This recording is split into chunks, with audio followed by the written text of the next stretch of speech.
Hey Pisces, Sun, Moon, Rising, and Venus, Happy New Year! This is your general tarot reading for the month of January 2026. Because this is a general reading, it may not resonate with everyone in the Pisces collective. So take what resonates and leave the rest. You can always check out your Moon and Rising sign videos because sometimes they will resonate better.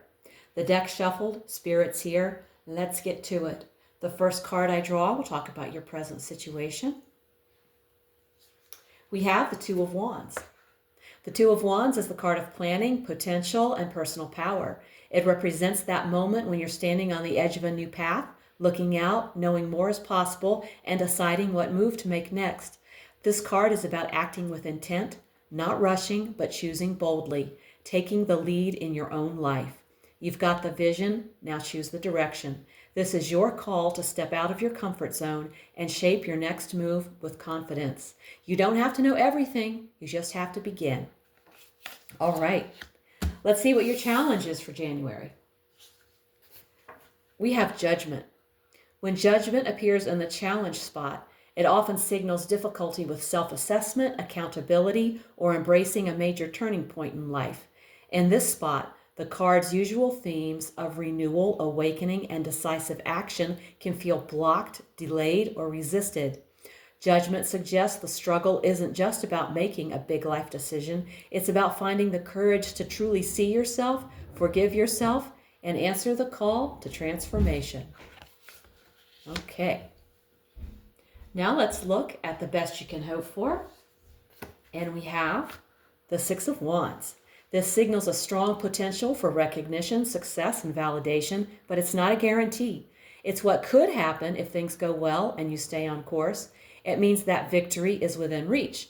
You're moving toward a win or a breakthrough. Others may acknowledge your efforts. Praise, approval, or public recognition could come your way. You may rise as a leader. Your confidence and achievements could inspire others to follow your lead. It's not just about doing the work. It's also about believing in yourself and not shrinking when the spotlight hits. All right. Let's take a look at your foundation. We have the World. At its core, this placement says a major cycle has already been completed and everything unfolding now is built upon that completion. This is not about something ending in the future. It's about what has already closed, integrated, or come full circle. Even if the outer world hasn't fully caught up, your inner world has reached closure. There's a sense of, I've learned what I needed to learn here. You are not building on broken ground. You are building on completion, wisdom, and alignment. Everything rising now has a solid, divinely timed base. Let's look at your recent past. We have the Eight of Pentacles. This reflects a period where hard work, learning, or skill building played a central role in your life. You recently poured time, focus, and effort into mastering something, work, a craft, a relationship, or even personal growth.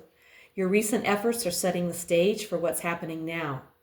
You took things seriously, no shortcuts, just steady grind, repetition, and improvement.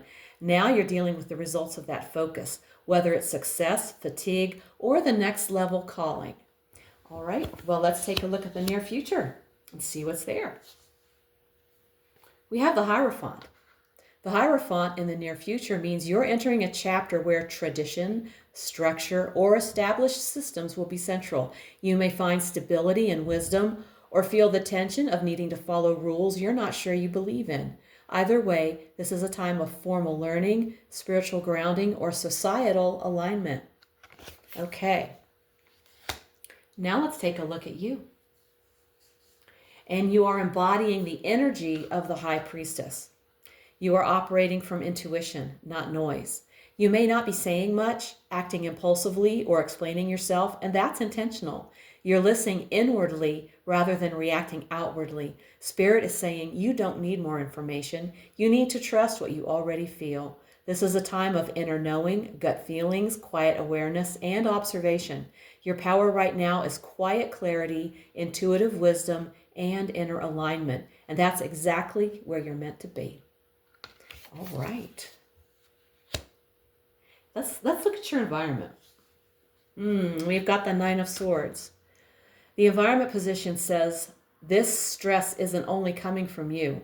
The Nine of Swords here points to worry, fear, or mental strain in your surroundings, whether spoken or unspoken. This can show up as people around you who are anxious, overwhelmed, or pessimistic. Conversations filled with fear, guilt, or worst case thinking. A situation that keeps triggering late night worries or overthinking. Even if you're trying to stay calm, the inner energy around you is tense. Be mindful of the mental energy that surrounds you. Stress is present, but it doesn't have to become yours. Definitely. All right. Now let's look at your hopes and fears. We have the Six of Cups.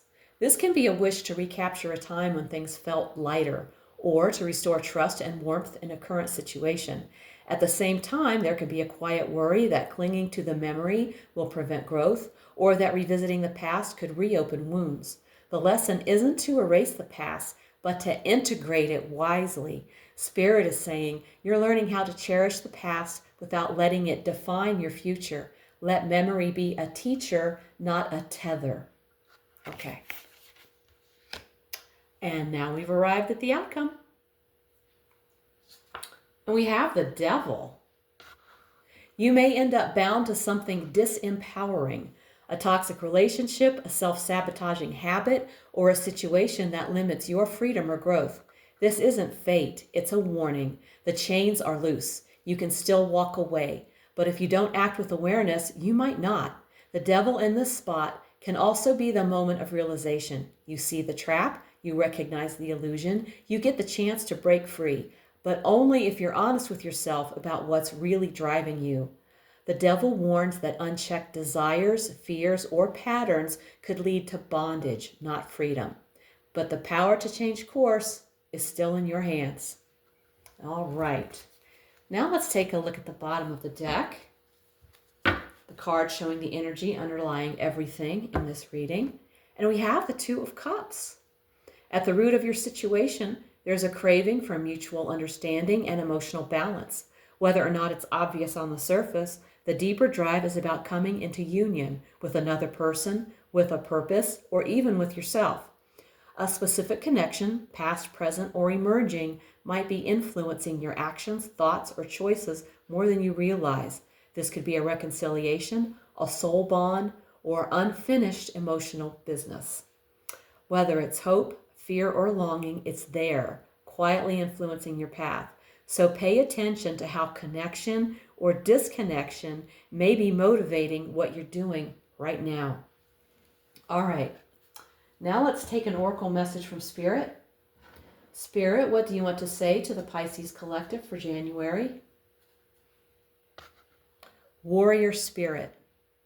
Relentless commitment to challenges. Approaches life as a personal battle. Here to master your forceful nature. Warrior Spirit, Pisces. This reading shows a powerful moment of choice. One that's been a long time coming. You're not starting from scratch here. You're standing on the foundation of a completed cycle, deep inner work, and lessons you've already mastered. The Two of Wands reminds us that the vision is clear, you know more is possible, but judgment asks you to be brave enough to answer the call fully, without self-doubt or self-criticism holding you back. You've put in the work. The Eight of Pentacles confirms that your dedication wasn't wasted, and the Six of Wands shows that recognition and success are possible, but only if you don't shrink when it's time to step forward. The High Priestess says you already know the truth. You don't need permission. You don't need validation. You need to trust in yourself. At the same time, the Nine of Swords reminds us to be mindful of external stress and anxious voices around you. Not every fear belongs to you. The Six of Cups shows a tender longing for the past, but Spirit is asking you to carry the wisdom forward, not the wounds. And finally, the Devil appears as a warning and an invitation. You're being shown where you could give your power away through fear, attachment, or old patterns, but the chains are loose. You can choose differently. At the heart of it all is the Two of Cups. This journey isn't just about success or freedom. It's about alignment with another person, with a purpose, or with yourself. And the Warrior Spirit Oracle reminds you that you are here to master your strength, not fight yourself, but stand firmly in your truth. This month, Pisces, your growth comes from conscious choice. Choose alignment over fear, trust over doubt, and connection over control. The next chapter begins the moment you decide to step into it. If this reading hit home, give it a like, subscribe, and let me know in the comments how it's showing up in your life. If you want a personal reading, all the info's below. Thank you so much for tuning in. Take care, and I'll see you in the next one.